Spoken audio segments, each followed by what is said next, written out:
शिमला की ठंडी हवाओं में बसे एक छोटे से कॉलेज में पढ़ती थी अनाया, हंसमुख, पेंटिंग करने वाली और सपनों से भरी हुई लड़की। और वहीं पढ़ता था आरव, एक शांत, समझदार, किताबों में खोया रहने वाला लड़का।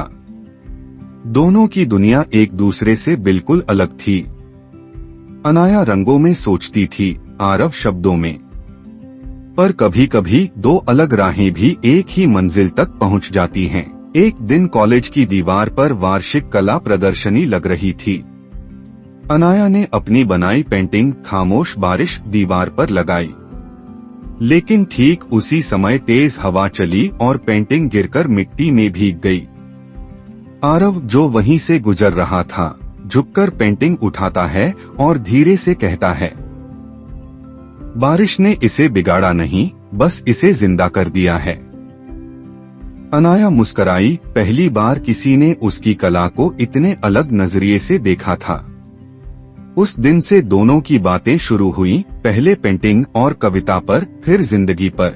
कॉलेज के पास की छोटी सी कॉफी शॉप में दोनों रोज मिलते। अनाया कहती, आरव, तुम हर बात को इतने गहरे शब्दों में कैसे कह देते हो? आरव मुस्कुराकर जवाब देता, शायद इसलिए कि मैं तुम्हें सुनता ज्यादा हूँ, बोलता कम। धीरे धीरे ये बातें आदत बन गईं और आदत ने रूप ले लिया प्यार का। एक दिन अनाया ने आरव के लिए एक पेंटिंग बनाई जिसमें दो पेड़ साथ खड़े थे और बीच में उड़ती एक नीली चिड़िया। उसने पीछे एक चिट्ठी लिखी, अगर कभी मैं तुम्हारे पास न रहूं तो याद रखना, मैं हवा में नहीं, तुम्हारे शब्दों में रहूंगी। वो चिट्ठी देने ही वाली थी कि उसी शाम आरव को अचानक घर लौटना पड़ा। उसके पिता का एक्सीडेंट हो गया था। आरव बिना कुछ कहे चला गया।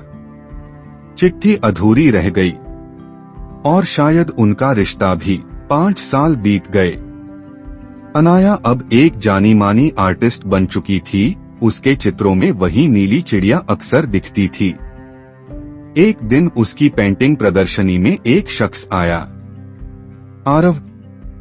वक्त ने दोनों को बदल दिया था, लेकिन आंखों में वही पुरानी चमक थी। आरव मुस्कुराकर बोला, तुम्हारी चिड़ा अब भी उड़ रही है अनाया। अनाया की आंखें नम हो गईं। उसने कहा, और तुम्हारे शब्द अब भी उतने ही सच्चे हैं। आरव ने जेब से एक पुरानी मुड़ी तुड़ी चिट्ठी निकाली, वही जो अनाया ने सालों पहले देने की कोशिश की थी। मुझे ये तुम्हारे स्टूडियो में मिली थी उस दिन। मैंने इसे कभी लौटाया नहीं, क्योंकि इसे पूरा पढ़ने की हिम्मत नहीं थी। अनाया ने मुस्कुराते हुए कहा, अब पढ़ लो, क्योंकि अब वो अधूरी नहीं रही। दोनों हंस पड़े। कभी न कही बातें अब उनकी आंखों में पूरी हो चुकी थीं। और उस दिन पहली बार वो अधूरी चिट्ठी पूरी हो गई। एक दिन आरव ने सुना कि अनाया किसी बड़े आर्ट फेस्टिवल में हिस्सा लेने जा रही है। वो बहुत खुश था, लेकिन उसके अंदर एक अजीब सा डर भी था। क्या वो इस शहर से चली जाएगी? क्या हमारी कहानी यहीं खत्म हो जाएगी? उसी शाम बारिश हो रही थी, पहाड़ों पर कोहरा उतर चुका था। अनाया ने उसे कॉलेज की पुरानी छत पर बुलाया। वो भीग रही थी, हाथ में एक लिफाफा था। आरव, ये तुम्हारे लिए है, पर इसे तब पढ़ना जब मैं यहाँ से चली जाऊं।